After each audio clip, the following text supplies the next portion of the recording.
Welcome प्यारे बच्चों, स्वागत है आपका एक और नए लेक्चर के अंदर जो अपना क्लास 12th फिजिक्स का सेकंड चैप्टर चल रहा है उसका। तो आज बेटा अपने करने वाले हैं potential energy of system, potential energy of system of charges. ये करने वाले हैं अपने टॉपिक। बहुत ही कमाल का टॉपिक है, बहुत इंपॉर्टेंट है। इससे डेरिवेशन भी कई बार पूछा गया है और न्यूमेरिकल तो लगभग बार ही न्यूमेरिकल इससे पूछे जाते हैं। और बहुत कमाल के दो क्वेश्चन, एक ट्रायंगल पर और एक स्क्वायर पे इसमें से बनाया जाता है। तो आज अपने पढ़ेंगे potential energy due to system of charge, potential energy due to system of charges, इसको पढ़ेंगे। अब 11th क्लास में आपने अगर फिजिक्स के अंदर पढ़ा हुआ conservative force, non conservative force या conservative field, non conservative field. तो कंजर्वेटिव फील्ड या फोर्स वो होते हैं, फील्ड वो होते हैं जिनमें जो वर्क डन है वो only and only initial and final position पर डिपेंड करता है। जैसे एक एग्जांपल समझाते हैं। ग्रेविटी के अंदर मान लो आप ये h हाइट है और एक जीरो से आप किसी m मास को लेके जाते हो। अगर m मास को लेके जाते हो, एक आप अपने आप स्ट्रेट लेके जाते हो, तो आपको ग्रेविटी के ऑपोजिट वर्क डन करना पड़ता है।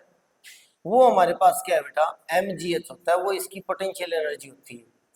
ये आपने 11th में पढ़ा होगा, क्योंकि जब मैं 11th की फिजिक्स आपको करवाऊंगा इस पे, तब तो मैं आपको डीपली इसको समझाने वाला हूँ। लेकिन अब आप तो 12th में, तो आपको सिर्फ इजी वर्ड में समझाता हूँ। तो ग्रेविटी डाउनवर्ड काम करती है। तो ग्रेविटी एक टाइप का फील्ड है, ग्रेविटेशनल फील्ड, जो किसी मास के सराउंडिंग में होता है, इनवर्ड इनविजिबल फील्ड है। तो अगर आप उस फील्ड के ऑपोजिट किसी m मास को h हाइट तक लेके जाते हो, तो आपका जो वर्क डन होगा वो mgh होगा। इसी को अपने बोलते हैं पोटेंशियल एनर्जी। लेकिन यहाँ पे कमाल की बात है कि अगर आप इसको स्ट्रेट लेके जाते हो या आप इसको एक स्टेयर से लेके जाते हो, दोनों ही केस में h सेम रहेगा। दोनों केस में h क्या रहेगा, सेम। तो इस केस में भी आपको वर्क डन है वो mgh ही करना पड़ेगा, और वही पोटेंशियल एनर्जी है।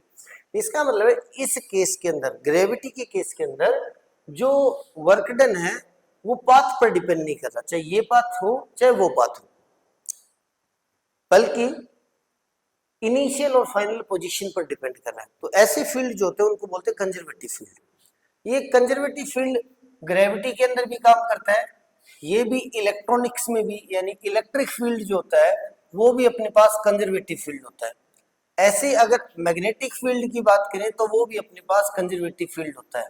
इसका मतलब इसके अंदर जो वर्क डन आएगा वो इनिशियल और फाइनल पोजीशन पर ही डिपेंड करेगा, बस आपके पाथ पर डिपेंड नहीं करेगा। यानी अगर आपने एक चार्ज यहां से, मतलब कैपिटल क्यू चार्ज आपने प्लेस कर दिया, एक स्मॉल क्यू चार्ज उधर से लेके आ रहे हो, अब वो चाहे आप इसको स्ट्रेट ले आओ, चाहे आप इसको मूव करवा के ऐसे रोटेट करवाते हुए कैसे मर्जी ले आओ, अगर उसी पोजीशन पर चार्ज आ गया है तो वर्क डन उतना ही होगा, जबकि आपने पाथ कितना भी चेंज कर दिया हो। तो अब समझेंगे कंजर्वेटिव फील्ड के केस में, जब आप फील्ड के ऑपोजिट वर्क डन करते हो, फील्ड के ऑपोजिट फोर्स लगाकर कोई भी डिस्प्लेसमेंट करते हो, वो जो अपने पास है वो ही वर्क डन सेव हो जाता है इन केस ऑफ या in form of potential energy. अब इसको समझो, बहुत कमाल की चीज समझा रहा हूं आपको। एक्चुअल में क्या किया कि ग्रेविटी का फील्ड होता है डाउनवर्ड, तो आपको m मास ऊपर ले जाने के लिए ग्रेविटी के ऑपोजिट वर्क डन करना पड़ेगा। तो इसका मतलब आपने इस फील्ड के, इस कंजर्वेटिव फील्ड के ऑपोजिट वर्क डन किया। कितना कर दिया, mgh कर दिया। वही mgh किस फॉर्म में सेव हो गया, पोटेंशियल एनर्जी की फॉर्म में। जब आप इस फील्ड उसको फ्री कर देते हो उस पार्टिकल को, तो यहां से अगर उस पार्टिकल को ड्रॉप करते हो तो पार्टिकल कहां पे आएगा, अपने आप ग्राउंड पे आएगा। वो अपने आप ग्राउंड पे क्यों आएगा, क्योंकि ऑलरेडी जो आपने वर्क डन किया था वो सेव हो गया in form of potential energy. और जैसे आप उसको फ्री करोगे तो वो की वो एनर्जी, सारी की सारी एनर्जी है वो किस फॉर्म में चेंज हो जाएगी, काइनेटिक में, जिसकी वजह से पार्टिकल अपने आप ग्राउंड पर आ जाता है ड्रॉप करने के बाद। यानी एक्चुअल में आपने जो वर्क डन किया, मान लो आपने पानी के अंदर पानी की टंकी के अंदर पानी भर दिया, आप 1 साल के बाद में नीचे से टैप ऑन करते हो तो भी एनर्जी कंजर्व रहेगी। एनर्जी कंजर्वेशन क्या बोलता है भी, अगर आपने वर्क डन कर दिया तो वो सारा का सारा वर्क डन सेव हो गया in form of potential energy. 1 साल के बाद भी अगर आप टैप को ओपन करते हो, टूटी को ऑन करते हो, तो 1 साल के बाद भी वो पोटेंशियल एनर्जी चेंज हो जाएगी काइनेटिक के अंदर। ऐसे ही जब आप किसी पॉजिटिव चार्ज के पास पॉजिटिव चार्ज को लेके आओगे, तो अपने प्रीवियस चैप्टर में पढ़ाया था पहले में कि हमारे पास जो पॉजिटिव चार्ज है उसका फील्ड रेडियली आउटवर्ड होगा बेटा, होगा कि नहीं होगा, ठीक है होगा। आपने क्या किया, एक प्लस क्यू चार्ज को लेके आए, और दोबारा फिर से बता रहा हूं ये पाथ पर डिपेंड नहीं करता भी आप ऐसे लेके आए ऐसे लेके आए कैसे मर्जी, या आप स्ट्रेट ले गए, आप इस पॉइंट पर लेके आ गए, तो आपको क्या करना पड़ेगा, इस चार्ज को इसके फील्ड जो कंजर्वेटिव फील्ड है उस फील्ड के ऑपोजिट वर्क डन करना पड़ेगा। जो वर्क डन होगा वो सेव हो जाएगा इस पॉइंट पर, इस चार्ज में पोटेंशियल एनर्जी की फॉर्म में। वो कितनी होगी वो ही अपने आज कैलकुलेट करेंगे। जैसे आप इस चार्ज को छोड़ दोगे, फ्री कर दोगे वापिस, क्या करेगा ये, हायर मतलब पोटेंशियल एनर्जी से सारी की सारी किस में चेंज हो जाएगी, काइनेटिक एनर्जी में, जिसकी वजह से फील्ड से वापस रिपेल हो जाएगा। ऐसे ही मैग्नेट के अंदर चलता है। तो अगर मैग्नेट एन एस पोल है हमारे पास और आप इसके पास में एस पोल लेके आते हो मान लो, तो क्या होगा, आपको इस फील्ड के ऑपोजिट एस का जो फील्ड है इनवर्ड है ना, एन का आउटवर्ड ऐसे जाएगा, इस फील्ड के ऑपोजिट वर्क डन करना पड़ेगा। वो जो वर्क डन होगा वही सेव होगा और वही वापस पोटेंशियल एनर्जी से काइनेटिक एनर्जी में चेंज हो जाएगा। यानी आप एक चीज को, जब आप एक चार्ज के पास दूसरा चार्ज लेके आते हो और वो चार्ज अपने आप रिपेल होता है, इस चीज को कई तरीके से डिफाइन कर सकते हो। पहला एनर्जी से, work done change in potential energy, potential energy जो है वो वापस चेंज हो जाएगी किसमें, काइनेटिक एनर्जी। दूसरा पोटेंशियल की फॉर्म से भी आप डिफाइन कर सकते हो कि पास में हायर पोटेंशियल है बाद में लोअर पोटेंशियल, जैसे मैंने प्रीवियस वीडियो में बताया था, तो positive charge higher to lower जाएगा। एक्चुअल में पोटेंशियल भी तो एक वर्क डन ही तो है और एनर्जी भी एक वर्क डन है। यानी कुल मिलाकर potential potential energy, potential difference, work done, ये सारे कुल मिला के एक ही चीज है, अगर आप इसको थोड़ा सा ऊपर होके समझोगे तो। Is that clear? तो अब अपने समझेंगे बेटा potential energy due to system of charges. Potential energy due to system of charges. अब हमें कंजर्वेटिव फील्ड समझ में आ गया, अब वर्क डन करेंगे। तो कंसीडर करेंगे एक पॉजिटिव चार्ज है, शुरुआत के अंदर आपने क्या किया, यहाँ पे कोई भी स्पेस के अंदर कोई चार्ज नहीं है, आप शुरुआत के अंदर एक चार्ज +1c या कोई भी क्यू चार्ज मान लेते, क्यू चार्ज मान, क्यू चार्ज को इन्फिनिटी से एक पॉइंट पर लेके आए, कितने चार्ज को, प्लस क्यू चार्ज को इन्फिनिटी से लेके आए। अब इन्फिनिटी से लेके आए तो ऑलरेडी पहले यहाँ पर कोई भी चार्ज नहीं था, तो इस चार्ज को लाने में अपने को किसी भी फील्ड के ऑपोजिट कोई वर्क डन नहीं करना पड़ेगा। तो फर्स्ट चार्ज को यहाँ पर प्लेस करने पर वर्क डन हमारे पास क्या हो जाएगा, 0 हो जाएगा। Is that clear? अब आपको ऐसे लिखना पड़ेगा, कंसीडर द चार्ज पॉजिटिव या plus q we bring from infinity at any point, ठीक है, and there is absence of any field, then net work done opposite to field is 0। अब दूसरा चार्ज लेके आते हैं, मान लेते हैं इसको Q1 कर देते हैं क्योंकि आपकी बुक के अंदर इसको Q1 से डिनोट किया। अब लाते हैं सेकंड चार्ज। सेकंड चार्ज कहां से लाते हैं, वहीं से इन्फिनिटी से लेके आते हैं। सेकंड चार्ज जो है वो अपने पास Q2 है। अब सीधी सी बात है कि अगर आपने एक चार्ज लेके आ गए तो इसके सराउंडिंग में इसका फील्ड प्रोड्यूस हो गया। हालांकि ये फील्ड इन्फिनिटी तक होता है, लेकिन अपने लगभग थोड़ा सा इसको एरिया में मान लेते हैं, थोड़े से स्पेस के अंदर इसको मान लेते हैं, तो ये इसका रेडियली आउटवर्ड फील्ड हो गया। अब मान लो इस पोजीशन पर मैं लेके आता हूँ, इस पोजीशन में जिसको अपने पी सी डिनोट करते हैं, यहाँ से पी सी डिनोट करते हैं। तो अब आपको क्या करना पड़ेगा, जो Q2 चार्ज आपको लाओगे और यहाँ पर लाकर प्लेस कर देते हो तो उस केस में आपको वर्क डन करना पड़ेगा किसके ऑपोजिट, या तो आप बोल दो कि इस फील्ड के ऑपोजिट करना पड़ेगा, या आप बोल दो कि पॉजिटिव पॉजिटिव को रिपेल करता है उस रिपल्सन के ऑपोजिट करना पड़ेगा।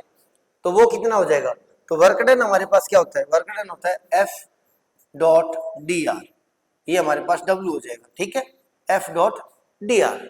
अब यहाँ पे इनिशियल पोजीशन उसकी इन्फिनिटी है और फाइनल पोजीशन उसकी P है, इसको मैं क्या मान लेता हूँ, ओरिजिन मान लेता हूँ, तो ओरिजिन से इसकी फाइनल पोजीशन है P, तो इसकी डिस्टेंस को मैं R मान लेता हूँ। तो हमारे पास वर्क डन के लिए लिमिट मिल गई अपने को, कहाँ से लेके आए, इन्फिनिटी से, कहाँ पर लेके आ गए, R पर। F dot D R, F की वैल्यू लगाओ, F की वैल्यू क्या होगी, F की वैल्यू हो जाएगी sir K Q1 Q2 upon R square और इसका कर देंगे dr। इज दैट क्लियर, इसको मैं इधर ले आता हूँ, जो जो कांस्टेंट है, ये कांस्टेंट है, ये कांस्टेंट है, ये कांस्टेंट है, तो ये अपने पास हो जाएगा बेटा K Q1 Q2 और इसका इंटीग्रेशन कर देता हूँ, इसका इंटीग्रेशन आएगा 1 अपॉन R और वो भी माइनस का dr, dr हो गया इन्फिनिटी से लेकर R। ये मैंने सीधा क्यों लिखा, क्योंकि ये मैं पहले करवा चुका हूँ, पोटेंशियल वाले केस में मैं करवा चुका हूँ ये। तो अब इसके बाद में इसका इंटीग्रेशन ही आ जाएगा।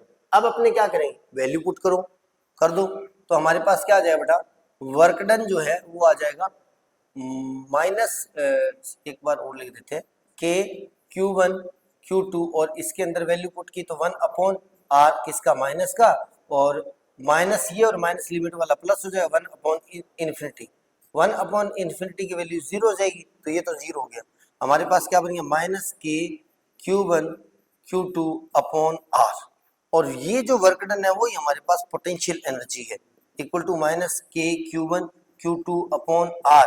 अब यहाँ पे ये जो माइनस है, ये माइनस साइन ही इंडिकेट करता है कि वो ही वर्क डन उस पॉइंट पर उस चार्ज की पोटेंशियल एनर्जी की फॉर्म में सेव हो गए।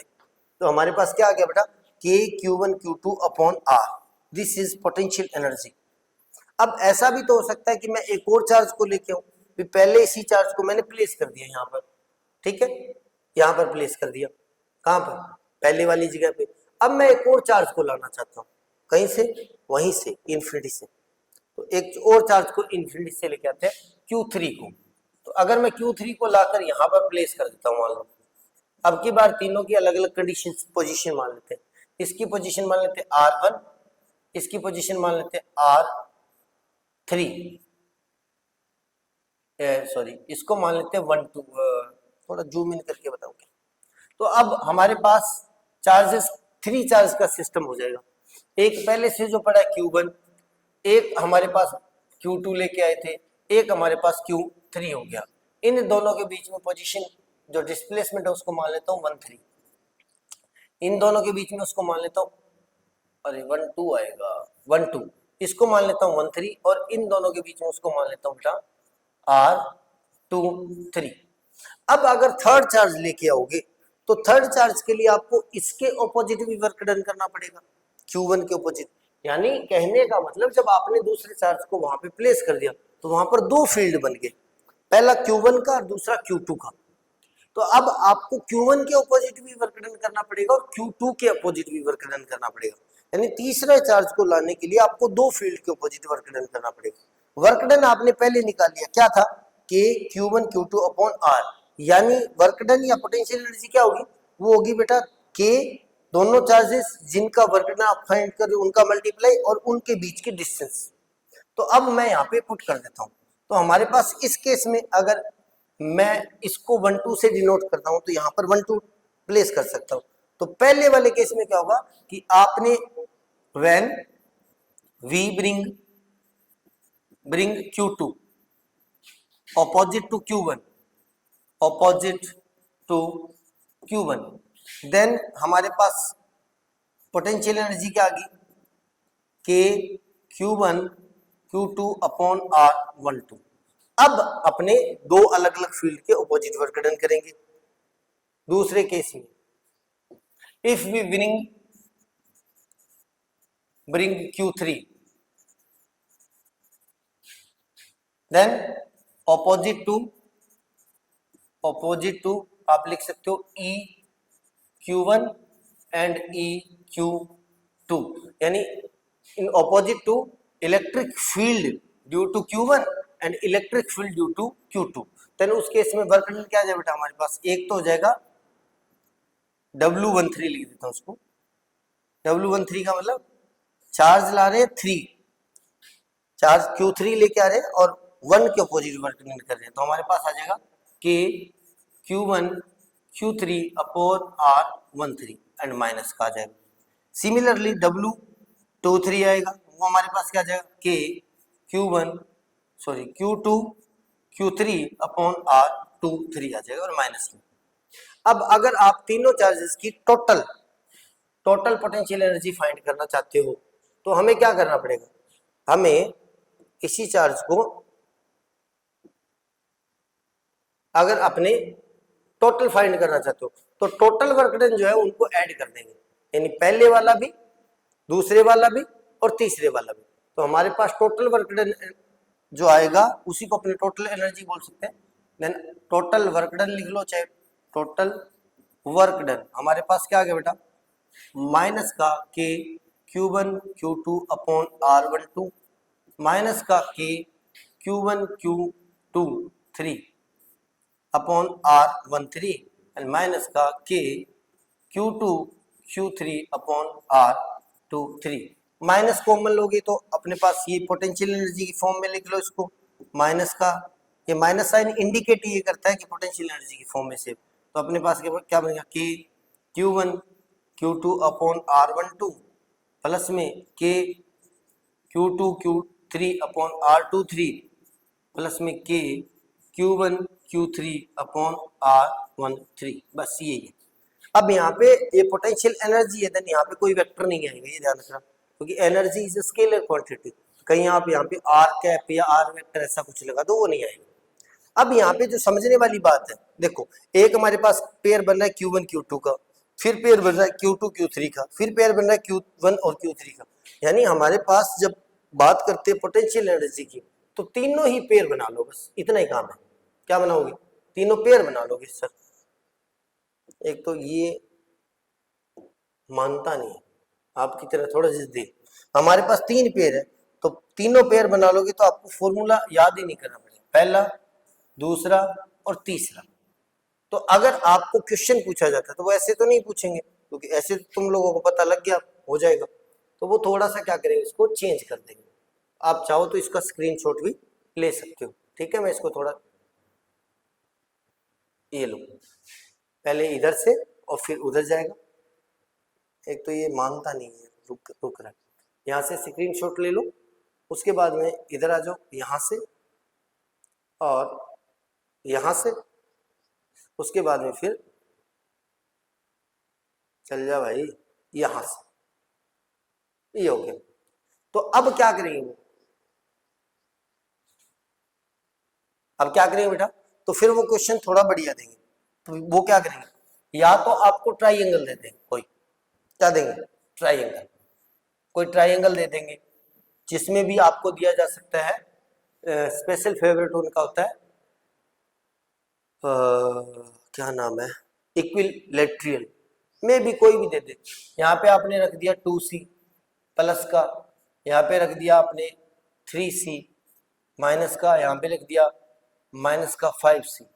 इनकी अगर इक्विटोरियल है, इक्विलैटरल ए डिस्टेंस आपको दे दी, एक ही जगह आपको दे दिया, हो सकता है 2 मीटर, कुछ भी दिया हो सकता है, और आपको पूछ लिया जाएगा कि पोटेंशियल एनर्जी नेट क्या होगी, तो हमारे पास नेट पोटेंशियल एनर्जी क्या आ जाएगी, माइनस, मैंने बोला था आपको पहले बस पेयर बनाना और कुछ नहीं करना, कैलकुलेशन आप मिस्टेक करते हो देन ये गड़बड़ हो सकती है, बाकी कैलकुलेशन मिस्टेक नहीं होते तो कोई दिक्कत नहीं। 3 पेयर बन रहे हैं तो तीनों को पुट कर दें, पहले क्या करेंगे, के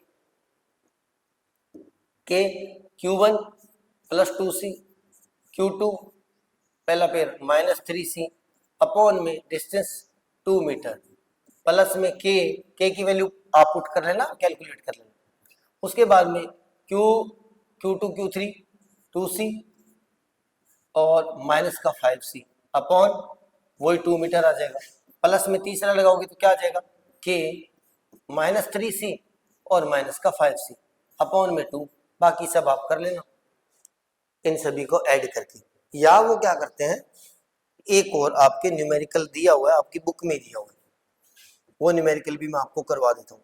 उन्होंने क्या किया बेटा, एक ए साइड का स्क्वायर दिया हुआ है, कितना, ए साइड का स्क्वायर की साइड है ए, और उसके सिरों पर कोई भी मान लो क्यू चार्ज पड़ा है, सॉरी क्यू की जगह आप कंसीडर कर लो ना +2c मान लेते हैं, हर एज कॉर्नर पे प्लस का 2c पड़ा है, और आपको पूछा है कि कितना इस सिस्टम की पोटेंशियल एनर्जी कितनी होगी। तो फिर मैंने आपको बताया था कि हमें पेयर बनाने पड़ेंगे, जितने पेयर बनेंगे उतने लगाने पड़ेंगे। तो एक पेयर तो हमारे पास ये वाला बन गया, इसके अंदर लगा दें के Q1 Q2 upon are, are की जगह हमारे पास ये होगा, ए की जगह कुछ भी हो सकता है, 2 मीटर 1.5 मीटर जो भी आपकी बुक के अंदर दिया गया है, या मान लो आपको बोर्ड के अंदर आता है। तो पहला पेयर बन गया, फिर दूसरा पेयर बन गया, फिर तीसरा पेयर बन गया, फिर चौथा पेयर बन गया। आइडेंटिकल पेयर होनी चाहिए, दोबारा नहीं लेना। 4 पेयर बन गए, 2 पेयर और बनेंगे, कौन से, एक तो सर ये वाला बनेगा डायगोनल वाला, और एक ऑपोजिट वाला डायगोनल वाला बनेगा, तो ये पेयर बनेगी। अब इस केस में आपको ये ए तो गिवन है, आपको डायगोनल की डिस्टेंस निकालनी पड़ेगी। तो डायगोनल आप जानते भी हो नहीं तो पाइथागोरस लगा लेना। अगर ये ए है, ये ए है, स्क्वायर है, तो ये एंगल 90 का होगा, तो ये हाइपोटेन्यूज है। और वैसे भी बता देता हूँ, डायगोनल ऑफ स्क्वायर जो होता है √2a होता है। तो आपको 6 पेयर बनाने पड़ेंगे, 4 का अलग ऐड करोगे, 2 का अलग ऐड करोगे, उन सभी को ऐड करोगे, ये आपका न्यूमेरिकल दिया हुआ है, तो ये आपको करना है। तो ये था हमारे पास potential energy due to system of charges. Video पसंद आए तो लाइक करें, कमेंट करके हमें जरूर बताएं कि वीडियो कैसा लगा, साथ में अपने दोस्तों के साथ शेयर करके हमारे चैनल को ग्रो करने में सपोर्ट करें। मिलते हैं नए वीडियो में, तब तक के लिए गुड बाय, टेक केयर, सी कीप स्टडिंग।